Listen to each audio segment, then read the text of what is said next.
Non, non, non, je n'avais pas visité le Parlement, non. On aurait dû venir voir, hein, c'est certain.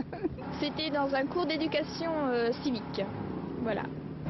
Aimé et méconnu, tel était le Parlement de Rennes. Se pose maintenant la question de son avenir. La reconstruction d'un monument historique est très codifiée.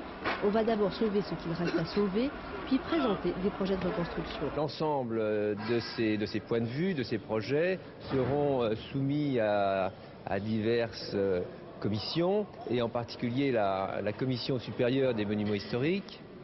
C'est une commission qui existe depuis le 19e siècle et qui permet d'établir des choix dans les projets de restauration.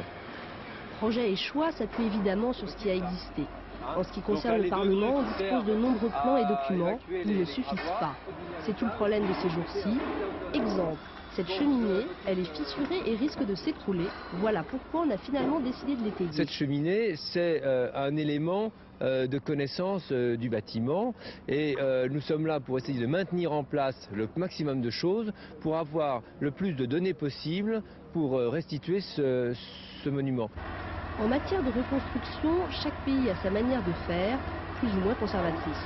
Il y a une doctrine en matière de monuments historiques, c'est que quand il y a destruction, il n'y a pas reconstruction à l'identique. Donc la question, elle ne se pose pas pour tout ce qui a été détruit de manière irrémédiable, mais la vraie question, ça va se passer quant aux lignes de ce bâtiment. Alors, est-ce que, compte tenu de la cohérence de l'ensemble de cette place, on va reconstruire ce bâtiment à l'identique? Est-ce que on va dire, on ouvre le débat et on désire que la Bretagne marque d'une manière ou d'une autre son époque?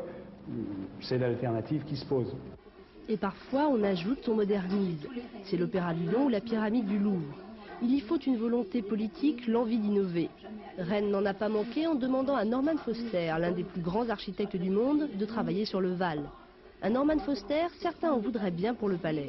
Une ville qui s'offre les services d'un tel personnage, doit-elle reconstruire à l'identique et donc à la manière du passé un bâtiment détruit? Je ne sais pas.